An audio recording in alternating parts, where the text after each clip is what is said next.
कि अगर हम एक बार के लिए मान लें कि सारी फसल एमएसपी पर सरकार खरीदने जाए तो कितने लाख करोड़ का खर्च आएगा? कोई अनुमान आप लोगों के हाथ में है? लगभग 30 लाख करोड़ का। 30 लाख करोड़। स्पेशली पंजाब के किसान ये इसके लिए क्यों तैयार नहीं? सरकार कह रही है कि हम कॉन्ट्रैक्ट कर लेंगे, फिर भी वो तैयार नहीं हुए। किसान जी पंजाब के किसान नहीं है, ये जो अभी मौजूदा किसान आंदोलन चल रहा आम आदमी है, पार्टी ये का है। केजरीवाल प्रायोजित आंदोलन। बिल्कुल उसमें लोग पूछेंगे कि भगवंत मान जो मुख्यमंत्री है वो तो खुद ही सरकार के साथ बैठ के सुलह करा रहे हैं। मजबूरी उनकी है, क्योंकि एक कार्टेल है उसमें इंटरनेशनल ग्रेन काउंसिल का, जो चाहता है कि हमारे देश से सस्ता अनाज उनको मिलता रहे। ऐसे गाड़ियों को मॉडिफाई कोई किसान करता है क्या सुशांत भाई? किसान जो होता है सुबह सुबह अपनी फसल से बातचीत करने जाता है, महीने भर बॉर्डर पे नहीं बैठता है। लेकिन कुछ एक उसमें एंटी नेशनल एक्टिविटी के लोग हैं जिनका वॉर रूम पाकिस्तान में है, और वहां से मुझे भी फोन आते हैं, धमकियां आती है, ये सारी चीजें तो पाकिस्तान से फोन करके। तो ये तो एक पूरी कार्टेल है। ये चाहते नहीं है कि इस देश का विकास हो, और पूरे डरे हुए हैं। जो डरा हुआ आदमी होता है वो यही काम करता है। फिर आप लोग कोई रास्ता निकाल पाए हैं अभी तक कि क्या करें कि किसान का भला हो? बिल्कुल, रोड मैप तैयार है। जब आप ये आरोप लगा रहे हैं कि पॉलिटिकली मोटिवेटेड किसान आंदोलन चल रहा है, इसका फिर आगे क्या होने वाला है? आपको क्या दिख रहा है? ये मानेंगे, नहीं मानेंगे, इलेक्शन तक चलेगा?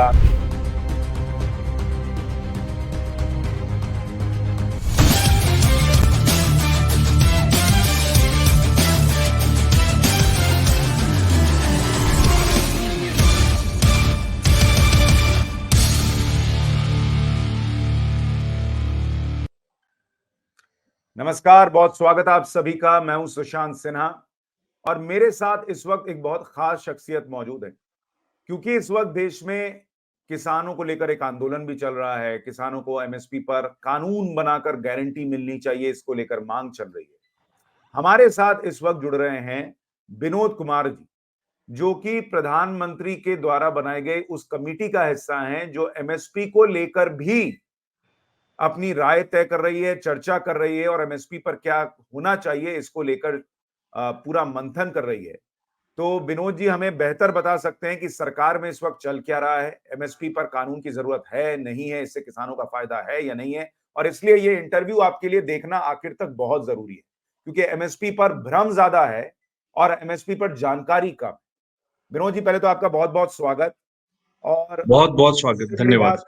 सबसे बड़ी बात कि आपसे मिलकर कई पहले तो लोगों को ये कम से कम पता चलेगा कि प्रधानमंत्री किसानों को एमएसपी मिले इसके लिए लेकर कितने गंभीर हैं, कि बकायदा एक कमेटी बनी हुई है और वो कमेटी इस पर चर्चा कर रही है।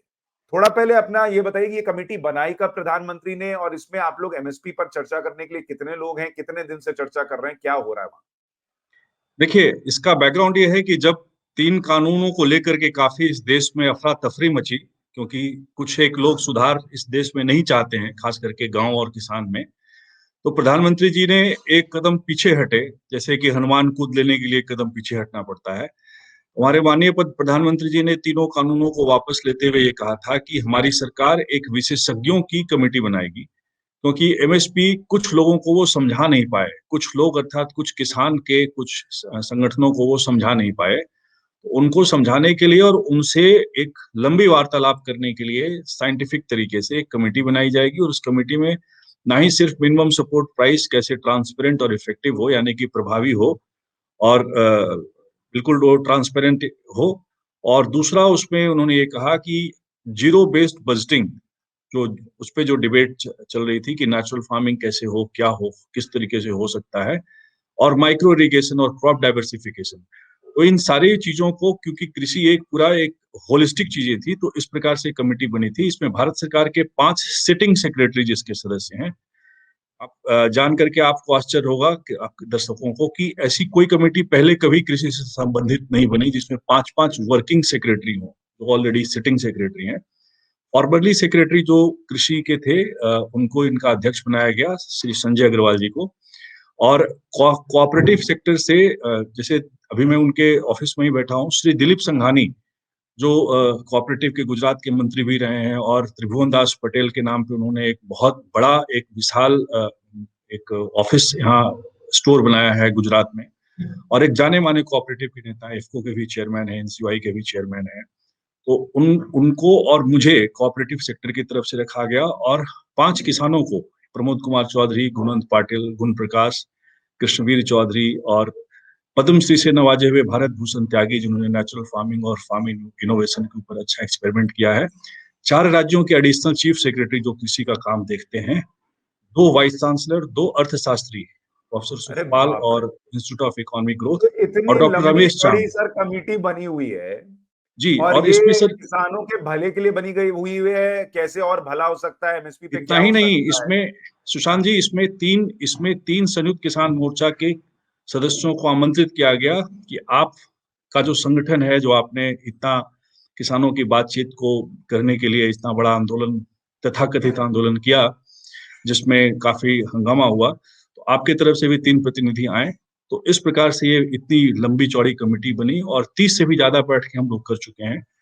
और क्रॉप डाइवर्सिफिकेशन एक ऐसा विषय है कि जिसको समझे बगैर, जिसको जाने बगैर, जिसको क्रियान्वित किए बगैर हम किसी भी प्रकार से कृषि नीति की बारे में सोच नहीं सकते हैं बदलते दौर में। तो ये तो इस यानी कमेटी का मोटे तौर बैकग्राउंड पर हुआ। सर मैं अगर इसका लब्बो-लुआब पकड़ूं कि प्रधानमंत्री किसानों को लेकर सीरियस हैं या नहीं है, इस बात से ही समझा जा सकता है कि आज से नहीं 2022 से ये कमिटी बनी हुई है जिसमें राज्य, केंद्र, किसानों के संगठन और अलग-अलग जगहों से लोग जुड़े हुए हैं और 30 से ज्यादा बैठक हो चुकी है किसानों का भला करने के लिए क्या-क्या करना है इसको लेकर।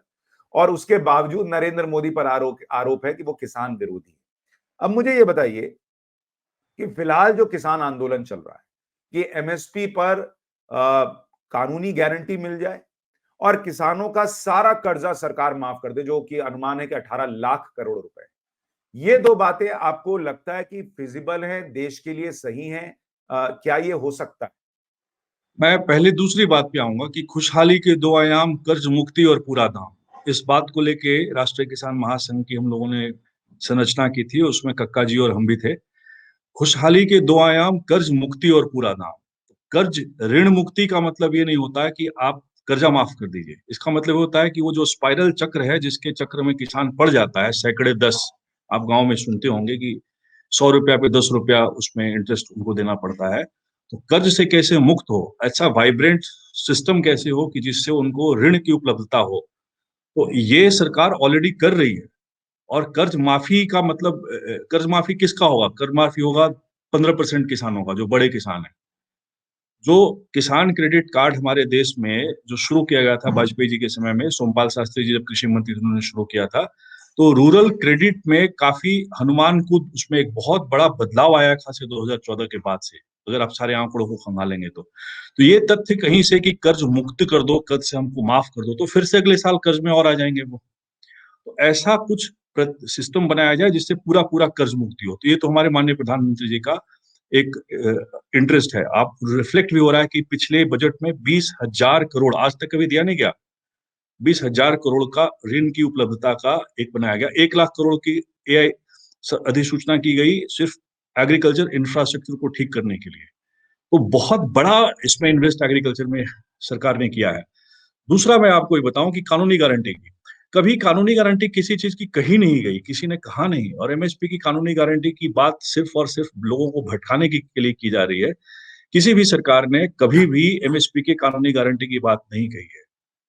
और जब कहा नहीं तो उस पे उससे पीछे हटने का कोई मतलब ही नहीं होता। और नहीं, कानूनी लेकिन मैं गारंटी कि आप बहुत दे सारे दें और लोग ये एडमिनिस्ट्रेट। पूछेंगे एमएसपी के पे कानून को लेकर बहुत सारे लोगों का प्रश्न ये है कि सरकार दे क्यों नहीं देती? क्या दिक्कत है? देखिए, अगर तर्क हो तो उसमें दे सकते हैं। आप सारी फसलों पे अगर एमएसपी देंगे तो 590 फसलें उगाई जाती है भारतवर्ष में। संभव है क्या? चावल की बहुत सारी वैरायटी उगाई जाती है। 2 पे ही एमएसपी अभी तक निर्धारित की गई थी। तो वो कहीं से किसी भी प्रकार से वो तर्क विहीन है, कुतर्क है और उसका कोई आधार नहीं है। उसके उसके पीछे कारण ये है कि एमएसपी एक मार्केट इंटरवेंशन स्कीम है, 1955 में शुरू की गई थी। और प्राइस मार्केट में फ्लक्चुएट ना करे, प्राइस किसान को बाजार में उसका फसल का सही दाम मिले, इसलिए एमएसपी की शुरुआत की गई थी। और इसलिए एमएसपी जरूरी है। तो वो तो अगर मान के चलिए सरकार सारा खरीद लेती है, कानूनी गारंटी का मतलब ये हुआ कि पूरे भारत से सारा खरीद लेगी, तो बिहार से भी खरीदेगी, उत्तर प्रदेश से भी खरीदेगी, तो सबसे पहले पंजाब और हरियाणा के किसान दुखी होंगे, क्योंकि केक तो उतना ही है, वो बढ़ जाएगा 28 भागों में। तो सबसे ज्यादा जो प्रभाव होगा कानूनी गारंटी का, वो पंजाब और हरियाणा के ऊपर ही होगा, पहली बात। दूसरी बात, कानूनी गारंटी का अर्थ ये हुआ कि आप 100% खरीदेंगे, तो कल आप कहेंगे कि भैया ये तो मोनोपोली हो गई।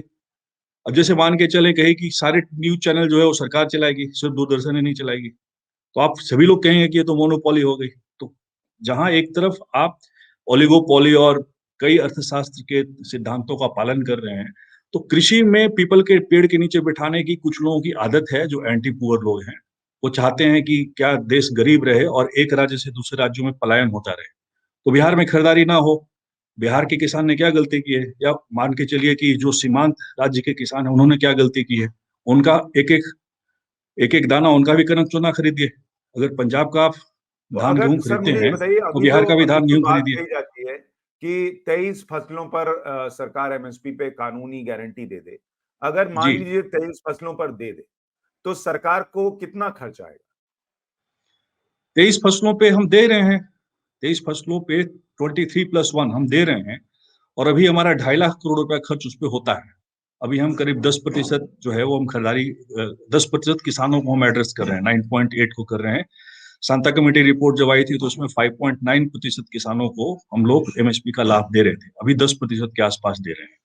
और जो डाइवर्सिफिकेशन हो रहा है वो धान और गेहूं को छोड़ करके दलहन और जो बाकी की फसलें हैं उनके ऊपर भी हो रहा है। मिलेट के ऊपर भी एमएसपी मिल रहा है, केन के ऊपर यानी कि शुगर के ऊपर एफआरपी है, वो 24वां फसल है। तो पूरे शेड्यूल्ड कमोडिटी जो है पूरे उत्पादन का सिर्फ 28% है, 72% जो है वो फल है, फल सब्जी वगैरह वगैरह।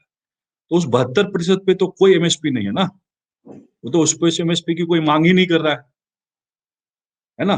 तो सिर्फ 28% की राजनीति करने करके जो शेड्यूल्ड कमोडिटीज जो 23+1 है, 23+1 है, उसके ऊपर हम अभी एमएसपी दे रहे हैं और A2+FL दे रहे हैं। यानी कि जमीन का जो कॉस्ट उसमें होता है, देखिए इसको सुशांत जी ऐसे समझा जाए कि पंजाब में अगर आप देखें तो 1 एकड़ जमीन का टेनेंसी रेट जोड़ा जाए, जिसको अपॉर्चुनिटी कॉस्ट कहते हैं स्वामीनाथन फॉर्मूला के अनुसार, तो 40,000 प्रति एकड़ है। महाराष्ट्र में देखेंगे तो सिंची जमीन का 18,000 एकड़ है, 12 से 18 फ्लक्चुएट करता है उसमें, विदर्भ से लेकर के, और नासिक और नागपुर में वो फ्लक्चुएट होता है। बिहार में 5,000 प्रति एकड़ भी नहीं मिलता। उत्तर प्रदेश में अगर आप देखें तो 4 अलग अलग जो जोन है उत्तर प्रदेश के, उसमें अलग अलग रेट है। तो C2+ तो संभव कैसे होगा, ये पता नहीं कैसे, अभी वर्तमान परिस्थिति में संभव नहीं है, तो 2006-7 लोगों में हो के लिए सकता है अगर थोड़ी संभव था। सरल भाषा में समझा दें कि अभी जो सरकार एमएसपी दे रही है, जिसमें मांग है कि C2 पे हो, जिसमें अभी सरकार A2+FL दे रही है, जिसमें कि आप जो किसान का खर्च है, उसके घर वाले जो काम करते हैं और जो रॉ मटेरियल यूज वगैरह होता है, वो सारा मिलाकर जो खर्च बैठा, उसको बिल्कुल, आप कंसीडर करते हैं। C2 में क्या बिल्कुल, है कि आप जो जमीन का किराया वगैरह है उसको भी जोड़ देंगे, और जिसकी आप दिक्कत बता रहे हैं कि भाई पंजाब में जमीन का रेट अलग चल रहा है, वहां पर किराया अलग है, महाराष्ट्र में अलग है, बिहार में अलग है, यूपी में अलग है, तो उसको आप कैसे एक यूनिफॉर्म कानून बना सकते हैं, वो संभव नहीं है, और उस पर कैसे आप दे सकते हैं। जी, मुझे एक चीज और समझाइए, अब मैं चाह रहा हूं कि पब्लिक को थोड़ी क्लैरिटी हो एमएसपी पर, और एमएसपी पे दिक्कतें कहां कहां आ रही हैं। जैसे अभी आप कह रहे हैं कि 10% किसानों को, 10-12% किसानों को की जो फसल है वो एमएसपी पर खरीद हो जा रही है, और उसमें 2.5 लाख करोड़ का खर्च आ रहा है। जो फल वगैरह है उस पर तो आप कह रहे हैं कि एमएसपी की कोई मांग भी नहीं कर रहा, उनको कोई फर्क नहीं पड़ता जो फल उगा रहा है उसका क्या हो रहा है। तो सारे किसानों की बात कैसे, ये तो समझ में भी नहीं आती। दूसरी बात, मान लीजिए कि अगर 70% के आसपास फल उग रहा है और बाकी 30% जो है वो हम अनाज उगा रहे हैं, तो उस 30% में से 10% को हम अभी ऑलरेडी कैटर कर रहे हैं। 20% को अगर और देते हैं, तो सरकार का जो खर्चा है वो क्या उसी रेशियो में बढ़ जाएगा कि जैसे अभी 2.5 लाख करोड़ है तो वो 7.5 लाख करोड़ होगा, और फिर ये 15 लाख करोड़ का जो डेटा आया कि 15 लाख करोड़ का खर्च आएगा एमएसपी देने में, वो कहां से आया? नहीं नहीं, इसमें एक चीज शायद मिसकम्युनिकेट हो गई है। ये 28% जो मैं कह रहा हूँ कि पूरे शेड्यूल्ड कमोडिटीज का जो प्रोडक्शन हमारे यहाँ होता है, मान के चलिए 100 टन प्रोडक्शन हो रहा है, तो हम्म। 28% सीरियल्स का प्रोडक्शन हो रहा है, 23+1 का हो रहा है, और 72% तो सब्जियों का हो रहा है हमारे यहाँ, मतलब जिसपे खर्चा हो रहा है प्रोडक्शन का। हमारे तो यहाँ आप प्रति कह रहे हैं उस व्यक्ति जो, 28% में से 10% किसानों को कैटर किया जा रहा जी जी जी जी है? जी, अच्छा, नहीं अच्छा, नहीं, यानी जो पूरे 90% 14 करोड़ और देना किसान है, है, नहीं नहीं नहीं तो नहीं, आप जो ढाई पूरे लाख करोड़ 14, को उस हिसाब से मल्टीप्लाई करेंगे। सुशांत भाई, जो पूरे 14 करोड़ किसान हैं उसके 10% यानी कि 1.4 करोड़ किसान को हम एमएसपी दे रहे हैं वर्तमान हम्म। में। हम्म। ठीक है, और 100 रुपया एमएसपी देने में 30 रुपया सरकार का और खर्च होता है। हम्म। तो ये कुछ पेचीदगियां हैं। अभी हम सिर्फ मोटा मोटी 2 करोड़ किसानों को एमएसपी का फायदा दे पा रहे हैं, बाकी 12 करोड़ किसानों को हम एमएसपी से बहुत दूर रख रहे हैं। तब जब तक हमें 2.5 लाख करोड़ खर्च कर रहे हैं तो इसी तो 2.5 लाख आप करोड़ पे लोग ही जब कमेटी में सर चर्चा कर रहे होंगे तो ये तो चर्चा हुई होगी ना कि अगर हम एक बार के लिए मान लें कि अगर हम सारी फसल एमएसपी पे सरकार खरीदने जाए तो कितने लाख करोड़ का खर्च आएगा, कोई अनुमान आप लोगों के हाथ में है? लगभग 30 लाख करोड़ का। 30 लाख करोड़? 30 लाख करोड़ का क्योंकि अभी तो जो 2025-26 का चर्चा अगर में लें, न्यूज आर्टिकल्स वगैरह पढ़ रहा हूं उसमें कई लोग लिख रहे हैं 15 लाख करोड़, आप तो उससे भी ज्यादा बता रहे हैं, 30 लाख करोड़ का खर्चा उनको है। उनको वो जो काले कोट और गुलाबी अखबार वाले जो पत्रकार हैं उनको इस बात का संज्ञान नहीं है ना, उसको उनको मालूम नहीं है भारत की अर्थव्यवस्था में क्या क्या चीजें हैं। देखिए, ऐसा है, एनटीएफपी प्रोडक्ट ने आंवला और तमाम लोगों की क्या गलती की है उन्होंने। तो एक ट्राइबल का है जिसका कोई कैलकुलेशन नहीं किया उन्होंने। दूसरा, फ्रूट एंड वेजिटेबल अभी हम सीरियल से ज्यादा उगा रहे हैं, लगभग 5 मीट्रिक टन प्रति व्यक्ति हम उगा रहे हैं। 5 टन मोटा मोटी के लिए, सॉरी 5 टन। और सीरियल जो है वो हम 4.5 टन उगा रहे हैं वर्तमान में। अब ये कैलकुलेशन जो है 2021-22 का मैं आपको बता रहा हूँ। नवीनतम आंकड़े हैं उसके हिसाब से 2025-26 में आप देंगे तो आप डबल जोड़ दीजिए उसमें, क्योंकि उसमें ग्लोबल इन्फ्लेशन भी तो जुड़ेगा। आज की तारीख में जो प्राइस ले रहे हैं आप 2021-22 का ले रहे हैं। 2021-22 का जो ग्लोबल आंकड़ा होता है उसमें 18-19 का या 20-21 का ये सर्वे का डेटा लेते हैं। तो आप अगर वर्तमान फिगर में जोड़िएगा तो लगभग मोटा मोटी 28 लाख करोड़ के आसपास वो जाता है। हम लोगों ने इसको कैलकुलेट किया है। फिर उसमें अगर आप पानी का कॉस्ट जोड़ दें तो फिर और भी ज्यादा होगा। 1 किलो चावल हम जिद्दा भेजते हैं एयरपोर्ट पे तो 4,000 लीटर तो कम से कम पानी खर्च होता है भाई साहब। तो 4,000 लीटर पानी का कॉस्ट क्या होता है? तो जब आप पूरा दे रहे हैं तो हम पूरा देंगे ना, क्योंकि जब एक्सपोर्ट करेंगे तो पूरा लेंगे भी उनसे। हम $1,200 लेंगे भी उनसे, $750 में उनको काहे देंगे भाई? अगर $750 में यानी कि 66 रुपये प्रति किलो में हम मिडिल ईस्ट में काहे चावल भेजेंगे? आप ले लीजिए दूसरे कहीं और जगह से लेनी है, क्योंकि पूरा जो चावल का व्यापार होता है उसमें 40% तो हमारे देश से जाता है। और तब जब हम 2 वैरायटी उनको दे रहे हैं, बासमती पूसा 1121 और 1509। अगर मान के चलिए और वैरायटीज उनको देना शुरू करेंगे जो और क्षेत्रों में होता है, मालभोग होता है, छत्तीसगढ़ में करीब 32-34 अच्छी वैरायटी है जो माइक्रो न्यूट्रिएंट से भरपूर है, वो सब हम अगर वहाँ भेजना शुरू करेंगे तो उसका पैसा भी तो उनसे लेंगे। और पैसा जब लेंगे तो किसानों को उस मूल्य श्रृंखला में हम पास आउट भी करेंगे। तो वो संभव नहीं है, अब कहीं से भी तर्क संभव नहीं है। और अगर फिर भी उनको हम ला के दे दें, मान के चलिए 30 लाख करोड़ रुपया कहीं से 5 साल के लिए हम आईबीआरडी से कहें भाई कि भाई किसानों को हमको देना है, आप कह रहे हैं कि ये बहुत जरूरी है, ह्यूमन राइट का वायलेशन हो रहा है हमारे यहाँ, यूनाइटेड नेशन का एक हम लोग डिक्लेरेशन साइन किए हुए हैं, हम आपको देंगे भाई।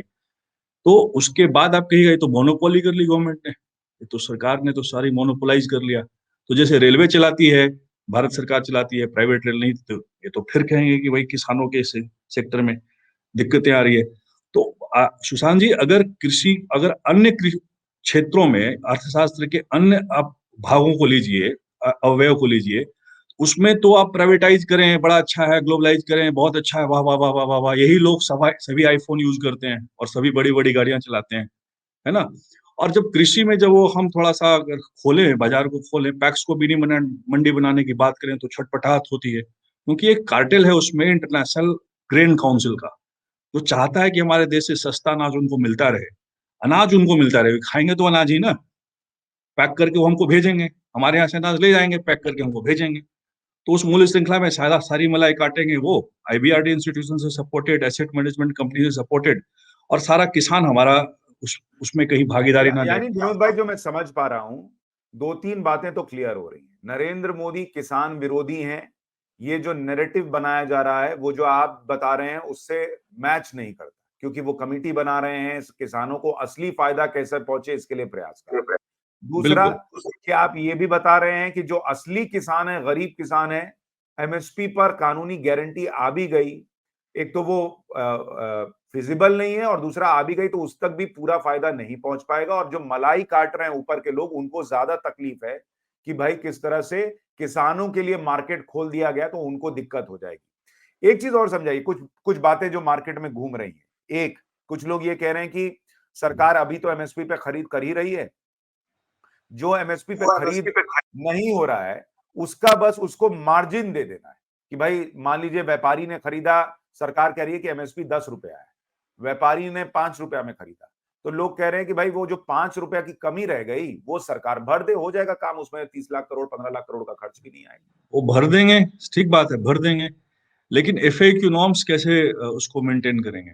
मान के चलिए कुछ भी लेके आएगा, किसी मंडी में रख दिया, रख के वो आपको कागज दे दिया, एक रसीद दे दिया और बोला कि हमको पैसा दे दो, ये संभव कैसे है? देखिए, इसमें क्या है कि प्रोडक्शन प्लानिंग जो है वो बहुत ज्यादा जरूरी है।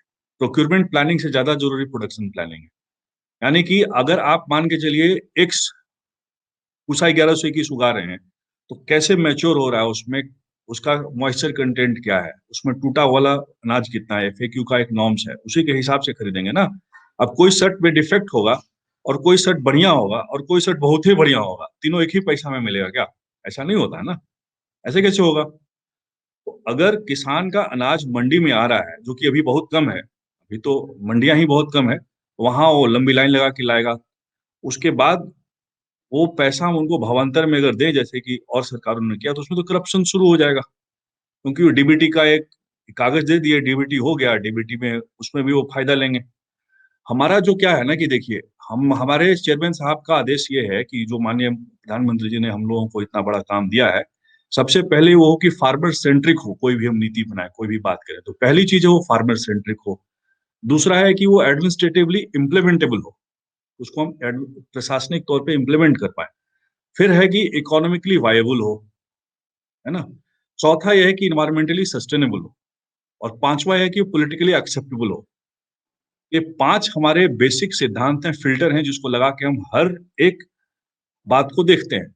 अभी तो उसमें ये क्या जो है कि 5 आप फिल्टर आप लगा रहे हैं सर, इसमें आप कह रहे हैं कि दोनों मांग जो है वो सेट नहीं हो रही है। एमएसपी पे कानून भी सेट नहीं हो रहा क्योंकि ये फिजिबल भी नहीं है और लॉन्ग टर्म चल भी नहीं सकता और देश को बर्बाद भी कर देगा। भाई बजट ही 45 लाख करोड़ का है, 30 लाख करोड़ की एमएसपी पे खरीद हो जाएगी, तो बाकियों का क्या होगा? और दूसरा आप कह रहे हैं कि पूरा कर्जा माफ कर देना ये भी कोई सोल्यूशन नहीं है, क्योंकि आज आप माफ कर देंगे लेकिन अगर सिस्टम वही बना हुआ है तो वो कल फिर कर्जा लेगा, फिर वो कर्जे में डूबेगा। तो ये चक्र बिल्कुल तो कभी नहीं टूट पाएगा और इसीलिए कहा गया बिल्कुल था कि नरेंद्र मोदी 3 कानून जो लाए थे, कृषि कानून, वो इस चक्र को तोड़ने के लिए लाए थे। अब बिल्कुल। मुझे ये बताइए कि फिर आप लोग कोई रास्ता निकाल पाए हैं अभी तक कि क्या करें कि किसान का भला हो और वो इस चक्र से, कर्ज वाले चक्र से निकले और उसको अच्छी कीमत मिल पाए और सबको मिल पाए, सिर्फ पंजाब हरियाणा के किसानों को नहीं? बिल्कुल रोड मैप तैयार है। अब चूंकि एक वैधानिक दिक्कतें हैं, इस वजह से मैं आपको नहीं बता पाऊंगा, लेकिन मैं मोटा मोटी आपको बता दूं हम क्या करने जा रहे हैं। देखिए क्या है कि हम जो भी कर रहे हैं वो पैक्स से अपेक्स का बात कर रहे हैं। पैक्स यानी कि व्यापार का एक वैसा केंद्र, किसानों के लिए सहकारिता में व्यापार का केंद्र जो जमीन पे है, ग्रास रूट पे है, पंचायत स्तर पे है। और फिर ब्लॉक के स्तर पे जैसे कई राज्यों में आप देखें व्यापार मंडल होता है। तो हम लोगों ने क्या सोचा है और जिस पे हम काम कर रहे हैं कि पैक्स जो है वो 3 लाख पैक्स बनेंगे। अभी करीब 82,000 के आसपास पैक्स हैं। अभी माननीय प्रधानमंत्री जी ने 18,000 के पैक्स का उद्घाटन भी किया जो कंप्यूटराइज है।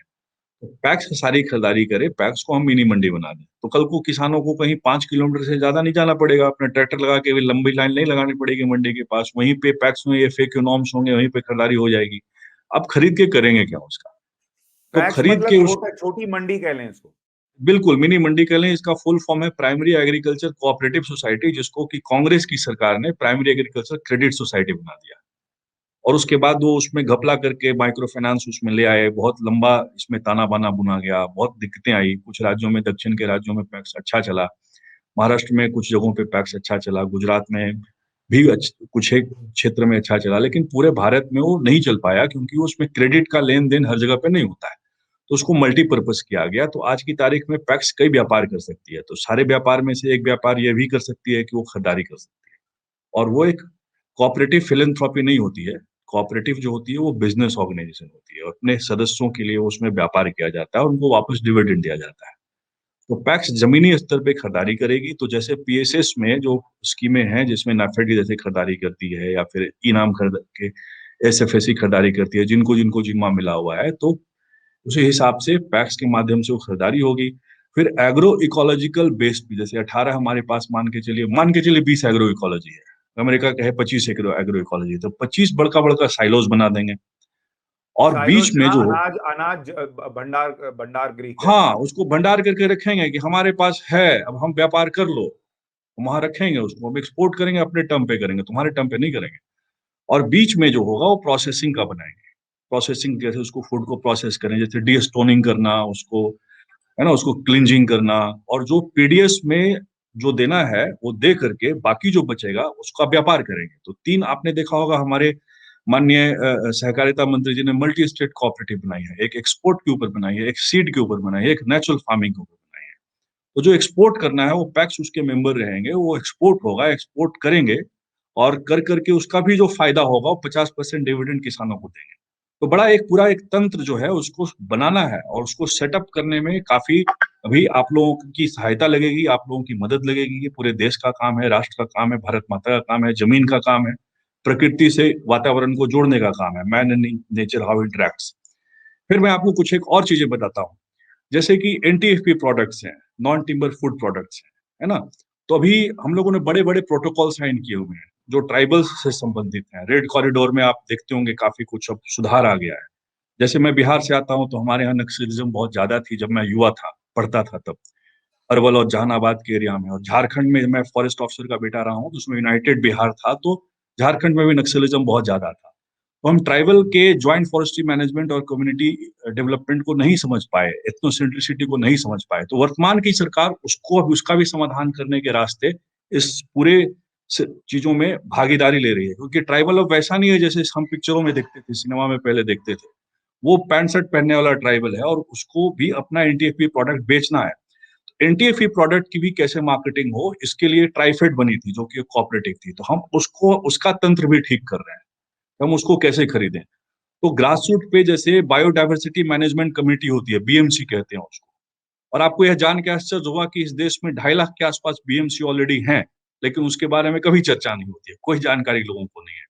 और वो आईपीआर को रजिस्टर करना, वो जैसे मान के चलिए कि थुनेर एक पेड़ होता है, उसकी थुनेर की छाल से it's a world's best detoxifying drink. तो अमेरिका जैसे देश क्या करते हैं, उसको लेंगे, आईपीआर वायलेट करेंगे, जैसे नीम पे और बासमती पे किया था उन्होंने और हल्दी पे किया था। तो ऐसे बहुत सारे हमारे जो बायोडाइवर्सिटी की चीजें हैं उसको लेंगे, उधर बेचेंगे, फिर वहां के माध्यम से पैक होकर के हमारे पास आएगा। तो बड़ी होलिस्टिक चीजों को देख रहे हैं, एक नए चश्मे से देख रहे हैं। और क्रॉप डाइवर्सिफिकेशन में हम इन सारी चीजों को कर रहे हैं कि भैया जहाँ 3,000 लीटर पानी खर्चा हो रहा है वहां दाल उगा लो, हम तुमको प्रीमियम प्राइस दे देंगे उसके ऊपर। सूरजमुखी उगा ही रहे हो तो तुम दूसरा ऑयल सीड उगा लो और पैसा ले लो हमसे। एमएसपी तो हम खरीदेंगे ही, थोड़ा तुमको 50% और प्रीमियम दे देंगे। कॉन्ट्रैक्ट करने के लिए तैयार बैठे हैं। आपने देखा होगा 18 तारीख की तो रात ये में पंजाब बातचीत हरियाणा हुई के थी। या स्पेशली पंजाब के किसान ये इसके लिए क्यों तैयार नहीं है? सरकार कह रही है कि हम कॉन्ट्रैक्ट कर लेंगे, फिर भी वो तैयार नहीं हुए। किसान जी पंजाब के किसान नहीं है, हम लोग काम करते हैं, हम लोग जमीन पे हैं। ये पंजाब के किसान नहीं है। पंजाब के किसान जो हैं वो जैसे कनक चुना जो उगाते हैं, तरन तारन बेल्ट और जो अमृतसर बेल्ट है, वो खूब खुश हैं, उनकी तो पराली तक खरीदी जा रही है। ये कुछ एक वही बात है ना कि केजरीवाल जी शीश महल में रहते थे, तो उनको सपना आया कि अब हमको क्या करें, अब तो लोग हमारे ऊपर चढ़े जा रहे हैं, ईडी आ रहा है, अब हम क्या कर सकते हैं, यहाँ से आगे क्या जाए। तो उन्होंने अपने विधायकों को कहा कि चलो एक आंदोलन करो, दिल्ली कूच करो। तो मैं भी तो उनको जवाब दे आप रहा कह हूँ। रहे हैं ये जो अभी मौजूदा किसान आंदोलन चल आम रहा आदमी है, पार्टी ये का है, केजरीवाल प्रायोजित आंदोलन है। बिल्कुल। ये बख्तरबंद ऐसे गाड़ियों को मॉडिफाई कोई किसान करता है क्या सुशांत भाई? एक ट्रैक्टर किसान जो होता है सुबह सुबह अपनी फसल से बातचीत करने जाता है, महीने भर बॉर्डर पे नहीं बैठता है। अभी हार्वेस्टिंग का समय उसका है, उसकी पूरी मेहनत है, उसकी वाइफ उस खेत में काम करती है, उसके बच्चे खेत में काम करते हैं। एफएल जो फार्म लेबर जो है, हम जो A2+ एफएल जोड़ते हैं, तो फार्म लेबर उसमें है। और एक किसान को उसका दर्द समझ में आता है, अपनी फसल जब उसकी खराब हो रही होती है उसका दर्द समझ में आता है। वो ट्रैक्टर लेकर के और वो बाहुबली बन करके और वैसा वैसा मशीन लगा करके वो बॉर्डर की तरफ जा करके, वो तो उपद्रवी लोग हैं, सर्टेन पॉलिटिकली मोटिवेटेड, जैसे उसको गंदी राजनीति जो लेकिन कहते आप हैं जो वैसे लोग गंभीर हैं। आरोप लगा रहे हैं उसमें लोग पूछेंगे कि भगवंत मान जो मुख्यमंत्री हैं वो तो खुद ही सरकार के साथ बैठ के सुलह करा रहे हैं। मजबूरी उनकी है, क्या कर सकते हैं। वो मजबूरी है, अपने राज्य के किसानों को वो तो संभाल नहीं पाए। उन्हें बड़ी बड़ी बातें करते हैं कि हाँ जी हमने तो ये कर दिया, हमें ऐसा बिजली माफ कर देंगे, ये कर देंगे, वो कर देंगे। बिजली माफ कर देंगे तो उससे क्या हो जाएगा? उससे तो कुछ होगा नहीं। आपके राज्य का ही भट्ठा बैठेगा, फिजिकली इरिस्पॉन्सिबल स्टेट है पूरे। तो भगवंत मान की मजबूरी है, क्योंकि वो वहां बैठेंगे, यूनियन स्टेट का एक रिलेशनशिप है तो बैठना पड़ेगा उनको, मुख्यमंत्री वहां के हैं, उनको सही। समझौता में तो बैठना पड़ेगा ना।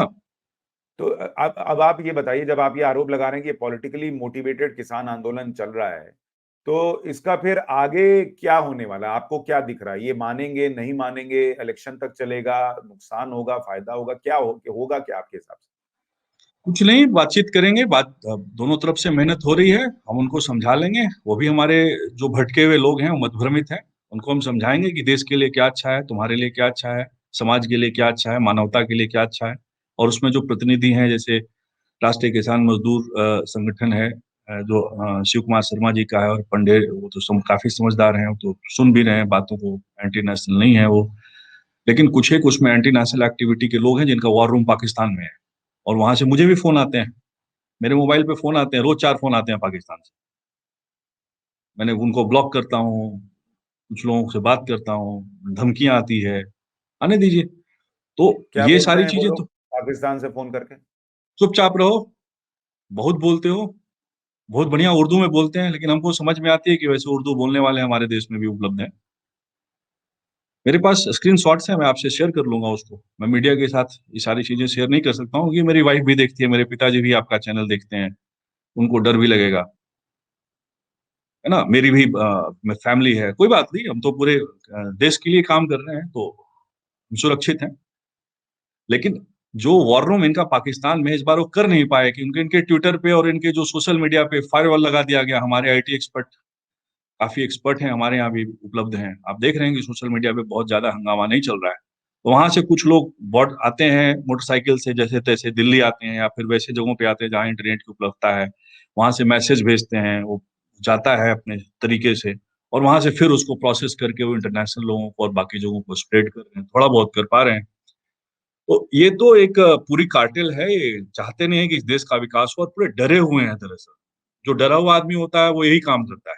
6.4% हम लोग ग्लोबली ग्रो कर रहे हैं, सबसे ज्यादा ग्रो कर रहे हैं। यूएन ने रिपोर्ट दी है, पहले यूएन हमारी बुराई करता था, पहली बार यूएन ने रिपोर्ट दी है 6 जनवरी को, कि हम विश्व में सबसे बड़ी इकोनॉमी है, और हमारी स्पीड से सब घबरा रहे हैं। ये तो $5 ट्रिलियन टच करने वाले हैं। क्या होगा अगर ये 12, 15, 20 ट्रिलियन आ गए, और 2047 तक ये देख रहे हैं, 2075 तक जीरो नेट एमिशन कर लिया, तो क्या होगा फिर, हम लोगों का क्या होगा। तो एक पूरा का पूरा तंत्र है, और एग्रीकल्चर एक बहुत होलिस्टिक चीज है। एग्रीकल्चर सिर्फ और सिर्फ 18% या 19% या 14% नहीं है। एग्रीकल्चर का जो इंडेक्स है उसको रिवीजन करना जरूरी है। उदाहरण के तौर पे जो ट्रकें चलती है ट्रांसपोर्टेशन की, वो कॉस्ट एग्रीकल्चर में इंक्लूड नहीं होता है। तो अगर पंजाब का गेहूं तमिलनाडु जा रहा है, ट्रक चल रहा है, डीजल जल रहा है, जीएसटी आ रही है, ट्रक का इंस्टॉलमेंट जा रहा है, ड्राइवर की इकॉनमी जा रही है, तो मिला जुला करके तो वो सारा कुछ हो रहा है ना।